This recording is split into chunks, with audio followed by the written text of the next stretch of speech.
save the last word for me. And it's a strategy that I used with my students, and it was one of their favorites. What I'm going to ask you to do is either from Fisher and Fry, or from Gunning, or from Zerio, or from Gunning. So you choose the text, and just mark which text you're choosing. 610 students, I don't think you're going to choose probably Zerio, because you're going to pull a quote from it. I don't know if you want to quote Zerio. But from Gunning, you might choose your quote from there. 620, I suspect you'll want to choose Fisher and Fry.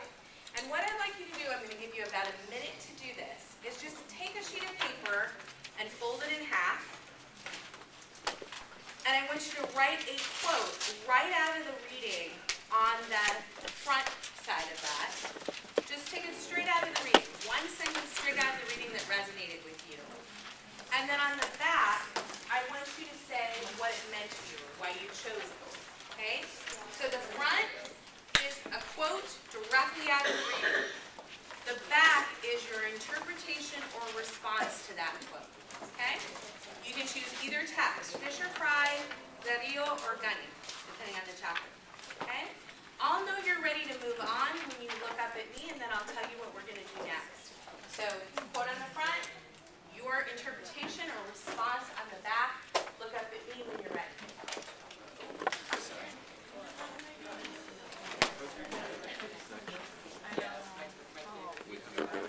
Everybody do your own straight out of the text, you guys. So use your text rather than your response log.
Sentence, just write a reference to it and you can read it right out of the book. Top ones give me more time. Okay.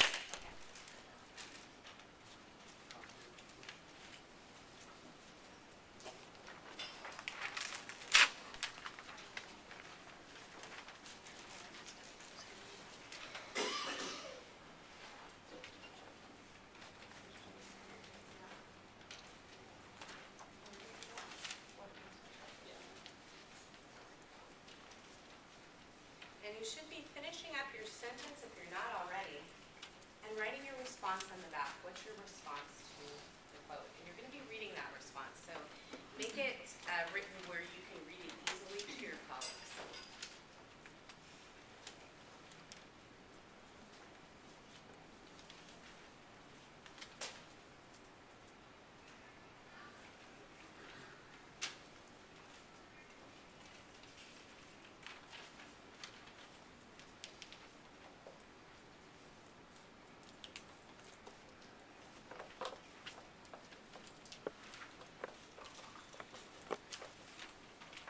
And again, just look up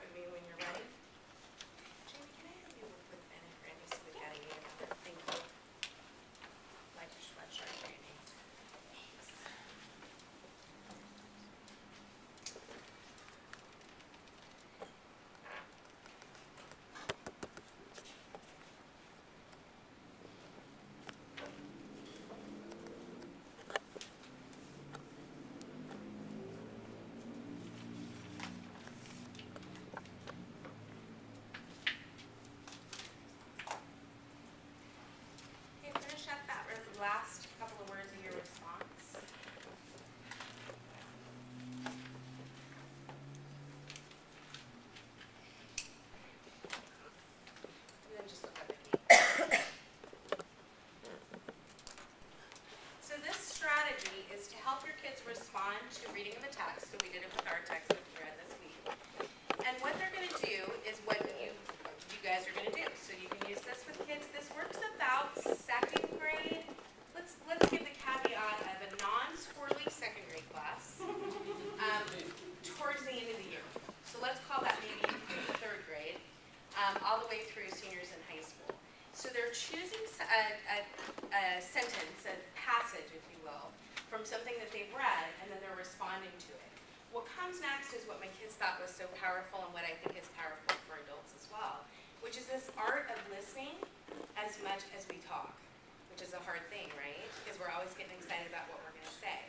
So what I'm going to ask you to do is the first person is going to read, and I'll tell you who that is in just a second. And then each person at your table, clockwise, is going to respond to you. So I'm reading, and then the person to my left responds quickly, then the next person, then the next, and it comes back to me, and then I read my response at the back, okay? It is not a conversation. So when Kim responds to me, I don't say, I know, right? Right, I like it too. So one time, I'm going to tell you my little story, right? It forces me to listen to Kim, and for Kim to listen to me. Then Kim says her response, no one responds to Kim, and then it goes right to Katie. Make sense? Then when it goes through my whole table, then it comes back to me as the original speaker, and I read my response only. It's not a conversation, okay? Then once we're finished with that cycle 1, I want you just to raise your hand as a table so that I can see we can move to person number 2. Make sense? That's why we had to have even numbers for this one. So when you're doing this with kids, you've got to have roughly even numbers, okay? If you get done a little early, so if you have a group that's taking a little longer or one that's finished a little early, I want you then to have a quick, you can then have a quick conversation about your quote. But not, if you're seeing that other tables have their hands raised, then don't do that. Just sit tight and we'll go to the next cycle, okay? The person to my right, so whoever at your table is sitting to my right is going to start. That's going to be Jessica, Amber, Jamie, Raya, Lydia, Denise, Matt, and Elizabeth, okay? And you're going to work to the left. So the folks I just called, you read your quote and then wait for a response. Read your response at the end.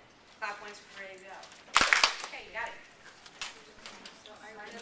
The language is very interesting. Amen. Sorry. Move at a lively pace when working with the core focus. I think we misunderstand. So I say my sentence, he responds to my sentence? Correct. Okay. Yeah, we have to respond to her. You're supposed to respond to my reading. Yeah. Then you're doing. Okay. Right, so move at a lively pace when working with the core focus. You got to respond to mine. Respond to what I right. Read again? Yeah, working with the core book. We got this recording. So what did you say? You said rain part.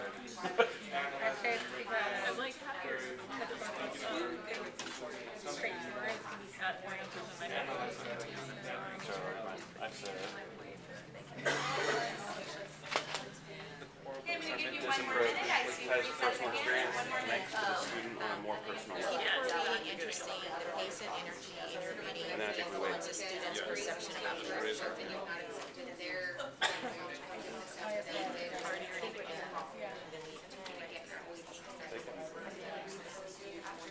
Okay, let's move to cycle 2. Okay, real quick, I want to process real quick. Using this with kids. Tell me what was difficult right then. Tell me what you had a little bit of trouble with and how you could help kids with it. Because the first time you're teaching a strategy, it's always a little rough, right? So you use familiar information, which we did from the reading. We gave the instructions. We tried it once. Now let's process what was a little bit confusing for you that we could help and explain to kids. Okay, so I want you to process, how could I have made this more clear for you? So I intentionally made it a little bit unclear so we can figure out how to clear it up for kids so they don't struggle the same way we did. Talk for 15 seconds. That was intentional. Did you guys feel a little bit like, what are we doing? Okay, what made it, what are we doing? Okay, take 15 seconds, talk at your tables, come back. I'm going to take volunteers for this one, I won't pull a card. So just at your table, give me some feedback. If you were giving me feedback As a teacher, what would you tell me would have helped you on that strategy? 15 seconds, we'll come back together. Showing us exactly what you want. She gave you an example of what Like the other thing with the man what was appropriate type of response. put on the spot. The answer sounds like. You guys are on the spot, and then you have to come up with an answer or a response to Okay, what I let's said. come back together. Clap once. Clap once for ready to listen. Clap twice for ready to learn. Feedback. What would you tell me? Model. Model it, right? Put a group of kids up front, sit at the table with them, write down the quote, have a quote for each kid, and have them just do it with you. You needed a model. What else did you need? It's the number one thing when you give directions, you guys. Write it on the board. You had no printed directions. So once I closed my mouth, what happened? And then you got all nervous, and you started whispering my name, like, hey, Jill. Even those of you who were doing it correctly were nervous that you were doing it wrong, because you had no way to rubric whether you were doing it right? So if I don't have those written directions, I got the chills right then. If you don't have a rubric for correcting yourself, you either don't correct yourself and do it wrong, or you do it right and you're fearful that you're doing it wrong, or you do it right-ish, or you just shut down and you start poking the kid next to you. You guys won't do that because you're grown-ups. Or will you? With a few notable exceptions. But you guys see what happens to kids, right? They get that stress of like, okay, I'm just going to dig through my backpack for a pencil because I don't know what to do. Okay? What were some other things I could have done to help you? So what are our two things? Model and printed directions. What made it easy? Mandy. Lydia had said maybe to give an example of what kind of responses you wanted from them. What kind of quote? That's a long chapter. And I didn't narrow it down, did I? Pick gunning. You guys all read a different gunning. Pick Zerdio, pick Fisher and Fry. But what if I said, look at page 4 and pick a quote? Would that have made it easier? Okay, this is the first time we've done this strategy. Limit the scope, right? Limit that scope of what you're asking them to do. So think about that teeter-totter. Cognitive load. It's familiar content, but the strategy was so heavy that we needed some kind of narrowing of the instruction for you as a strategy to make it more clear and understandable. Just make it a shorter passage. Or give them the quote the first time. Would that have helped? What do we call that, guys, when we give them an extra thing to help them learn? That's scaffolding, right? That we don't have to wonder what that word means. Scaffolding just says, until they're comfortable with it, give them more cues and clues until they feel comfortable. So when I taught this with kids, I had the printed instructions, not on the dot cam, but actually printed on the wall. So every time we did the same strategy, they could go back to that. I started by giving them a quote from a text we'd already read, and I gave them the quote with the response on the back, all different, so they could get used to the strategy. And only then did I say, okay, now you pull a quote from page 4 of the novel we're reading, or the science book, or the lab that we just did, or the history text. And then they were able to dig in and do this for what it's really designed to do, which is to respond to someone else. Any trouble with the responding procedure, where one person was speaking and you were listening? How many of you, well, do you want to go straight up vulnerable tonight? How many of you had to have someone reread their quote? Probably a lot of us, right? Because all of a sudden we went, oh, we're supposed to listen to the, oh, I get it now. She said, listen, okay, Lydia, read your quote again, right? Will kids do that always? Sometimes yes, sometimes no. Sometimes they're like, I like your quote, Lydia, you're nice, right? They don't know what to do because they don't want to break the rule of, well, she said, you're not supposed to have a conversation, so I'm just going to respond in kind of an artificial way and not really dig in, okay? So let them know. If you need to have them repeat that quote, is that okay? Yeah, absolutely, if you didn't hear it.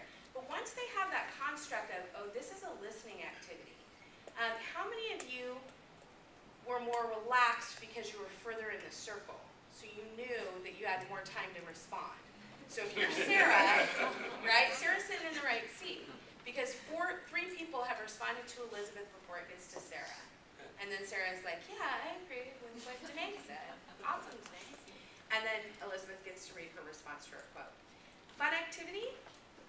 Okay, let's do one so you can feel the way it's done right.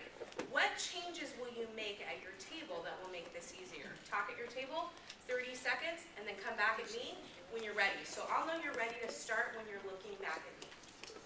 What are you going to do differently cycle 2 to make this work better? How we know. Read our listen. Right. She clarified. Really the only Think thing before we speak. I don't know. yeah. I feel like my grasp is recently maybe even Right. It's hard to listen. so Yeah, so I can yeah. You're not as worried about practice. I was reading a story about I don't want to be wrong. Let's come back together. Okay, Kim just made a great point, and that's that as adults, we want to be right. So we want to hear that quote twice because we want to say something like incredibly meaningful and awesome. And you know, obviously high school kids, junior high kids, elementary school kids are more like, that's awesome, that's a great quote. Oh, it has the word banana in it, you know, whatever it is.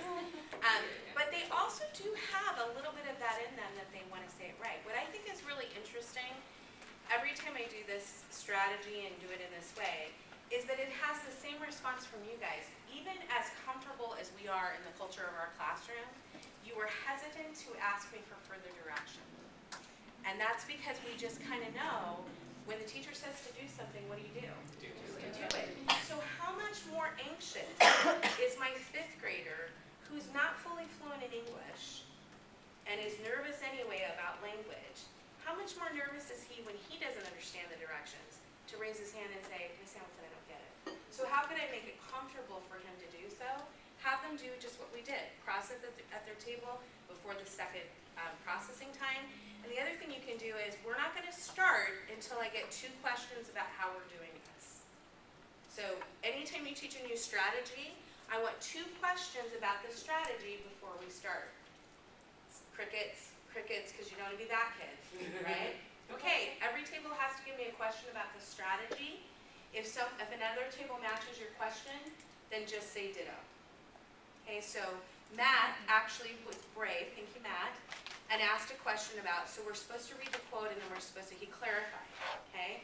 If that was what your question was too, and Mandy's table had that same question, then they can say ditto, they had the same question. Make sense? But giving kids a have to for clarification rather than an opportunity is critical. I'm going to say that again. They're not going to clarify unless they're taught to do so. We know to clarify and we're still hesitant to do it, right? We know we want to do it right. We know Jill's not going to be irritated if we ask, and yet we're still hesitant to do so. Even when you know how, if you don't have a system that forces you to do it, often we'll deny ourselves that opportunity as well, right? Yeah. So it's fascinating. We're just young people grown up into tall people. Okay, let's do one more cycle, and I want the person who reads their quote to be the person who's sitting at, let's say, about 9 o'clock at your table if you're going clockwise. So Kayla, I'm going to make that you.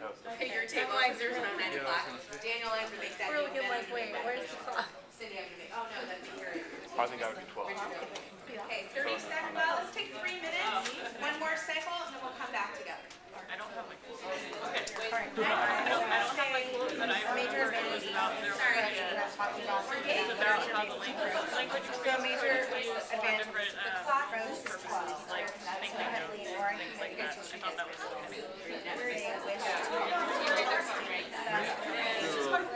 Material is tailored to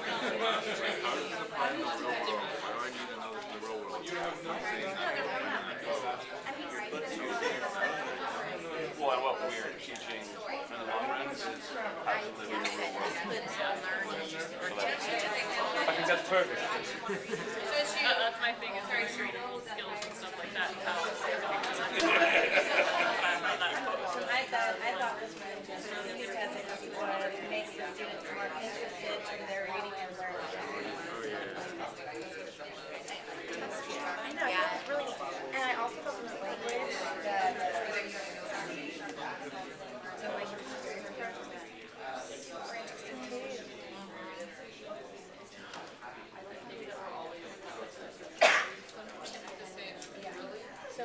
is I want to utilize that approach for students who are having a harder time with reading. No. A little more like when they're getting a little more hands-on, and that's what the first thing we do. Okay, much easier? Yeah. Sorry. Yeah, this bigger group, they're having to get it all the way through.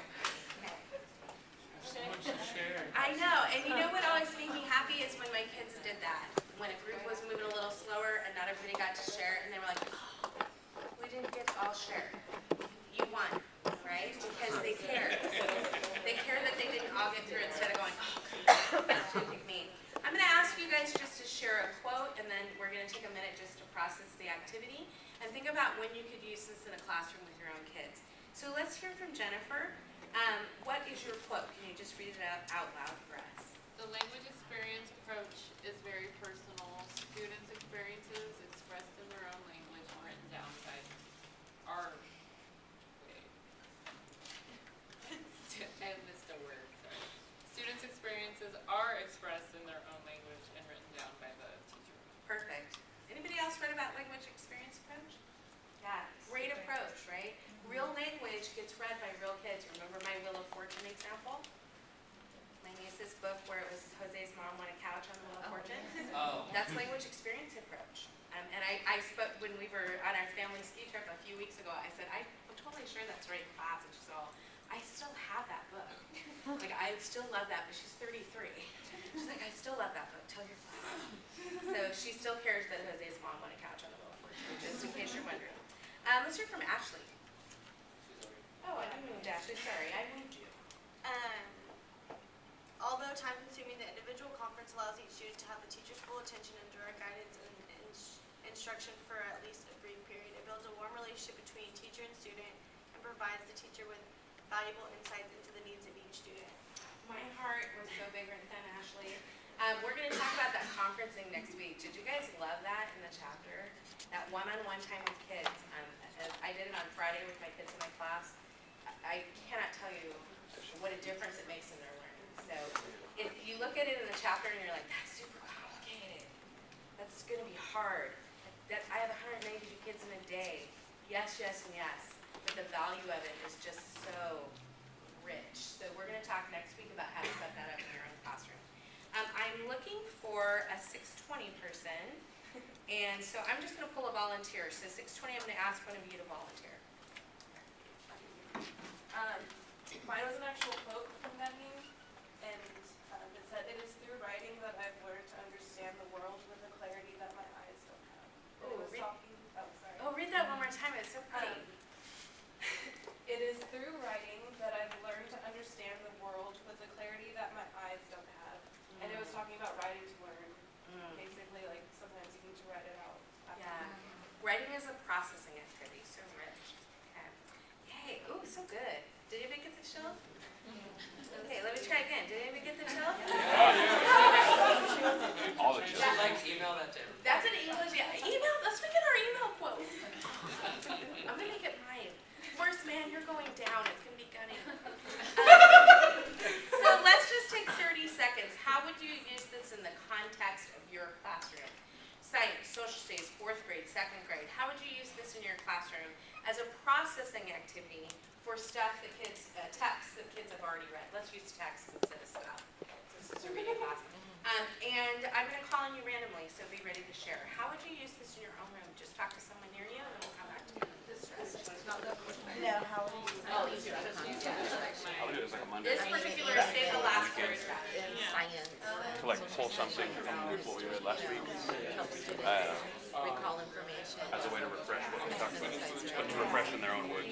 Some section that you're doing, you can go back to and okay, some of the speak code or some specific detail. Yeah, just give them a difference area. I can see that in like literature. Yeah. Or like in literature, you do a little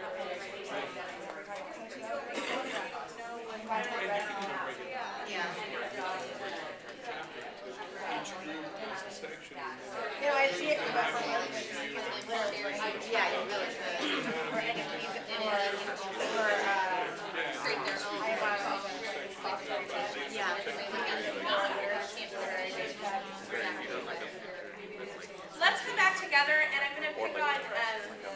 Amber's group, because Richard asked an important question that was something I actually tried with this strategy. So go for it, Richard. Does it have to be the same book that they're all quoting from? Did everybody hear that? Okay. One more time, nice and loud. Does it have to be the same book that they're quoting from? Okay, here's what I tried to do for independent reading. I had them, because this was my kid's favorite strategy. I think because it forced other 14-year-olds to listen to that without jumping in and being like, I have a job, you know, as one does. And so I tried to do this as an independent, for their independent reading, like getting groups of 3, everybody take a quote from the book you're reading, and we'll do say the last word. And so they would read this really rich quote, like, and then the dog died and he was so sad, his heart broken forever. Well, if I haven't read the book you're reading, then it's like, whose dog? What happened? It's why was it sad? You have to have the context of the shared reading to make the response system work. So learn from me that they do have to have a shared text. And this is an after-text activity. This is a meaning-making activity. So we have preparational strategies. We have motivational attendance strategies, attending to the text, and then we have extension strategies, right? This is one of those extension strategies that you can use with kids. And again, I always put you guys know, my agenda looks just like this with real kids in a classroom. And I always put the strategies in a different color so they could see what strategies we were using, and they always got excited about this one. Because it puts them in the driver's seat, and they enjoyed it. Let's take, you know what, I'm going to let you guys volunteer. I won't call a draw card. 2 examples of how you could use this in a classroom. Jamie, hand up, or just? I was just thinking about, like, because I plan on teaching high school special ed, and I'd really like to be in, like, an SDC English class. And there's only maybe 5 to 8 kids in there. So I was just thinking, like, instead of breaking them up, doing it all together, and, like, more guided, you know, really each step. Okay, this is, you know, giving them all the same quote from something that we're reading together and say, you know, really just break it down, and this, you know, what do you think? And then really just go person to person and, okay, so they said this, so, you know, I don't know, just like really. Yeah, I love that, Jamie, for 2 reasons. The first is, I'm just going to do the same thing, but I'm going to guide it more carefully. And you know, you hear me say every time we talk about the text, keep the text, change the strategy. How about keep the strategy and just teach it more specifically for struggling kids? Instead of saying, oh, my kids can't do this because they're squirrely or they're SDC or they're whatever. Instead, I love what you said. Oh, I got the chills again. I'm going to keep this strategy. I'm just going to teach it more fully and with a full class so that it has more context for them. Don't ditch your good strategies because the kids can't do them. Show them how to do them. You know, I was joking with the table over here because I said the person at 9 o'clock, my niece's, so he's my great nephew, my niece's son, is a 9-year-old in 3rd grade. And he's fascinated by my watch because I can look at it and see what time it is. And he's like, I don't know how you know what time it is on that thing. Because he can't read an analog clock and it doesn't have any numbers. So he's fascinated with it. Every time I look at my watch, it's like, wow. You know, it's like thunder and lightning. Fire. She has made fire. It's not because he is incapable of understanding an analog clock. It's because no one has ever taught him to read an analog clock. I'm not advocating that he worry about analog clocks. You know, my niece was like, well, should we do something? I'm like, he's made it so far. You know, good.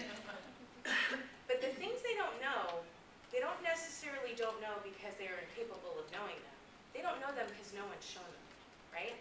So if they don't know, instead of saying, oh my goodness, they can't do this, what do we do instead? Here's my thing they need to know.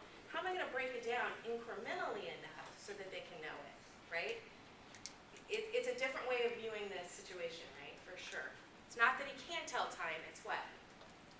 He hasn't been taught to tell time with an analog clock. It's that growth mindset that you guys talked about in 600. Let's take one more. She says, as she tells art teachers all the time, that I'm bad at art. And they say every time, you're not bad at art. You've never been taught to do art properly. Yes, Jennifer.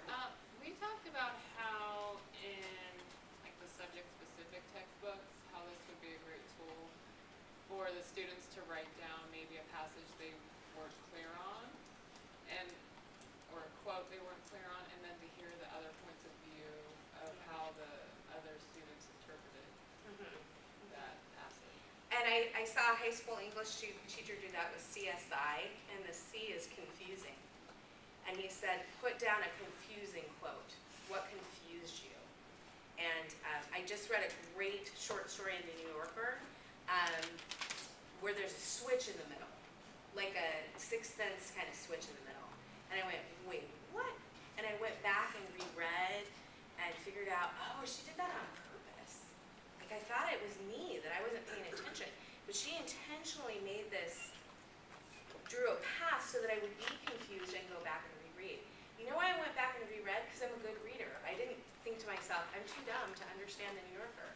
I did a little tiny bit, like maybe I was talking the New Yorker. But kids aren't going to do that. They're just going to stay confused. And confusion is critical thinking. I want to say that again. Confusion is when they're actually thinking critically. They're following closely enough to be confused. So this would be a great, I have never used it that way, but I love that. Put the quote that confused you. Put the thing that's confusing to you. He did confusion, syntax, what kind of language did the author use, and then I was interesting. So everything they read was CSI. Confusing, what's confusing, look at the syntax, what did the author do as a writer, and then interesting, what was interesting to you. And what do we usually do with kids, right? We just say, what's interesting, what's your favorite part? I like the part about the blue door. You know, it's so surface because we don't give them a scaffold, a way to figure out those other two things. Okay. Roberto, I'm sorry, I kind of called on you without calling on you because I heard you talking about science. Can you share that out loud? Well, what we were talking about here was that you can use it as a review for certain, like if you can break down a chapter and each group could be doing a review section on, you know, specific. So after you've done the whole thing, you go back and review, and you can do quotes and use it as a review session. Perfect. Okay. So let's add this to our comprehension strategies list from last week. Also added to annotate, which we're going to use with nonfiction text where we pick keywords, authors, ideas, etc. What we're going to move into in just a minute is now looking at how do we then have kids write about it? How do we have them summarize? So we're looking at comprehension and access, and then we're going to move into summary in just a minute. Okay? I'll let everybody move back to their original seats. And if you can take out for me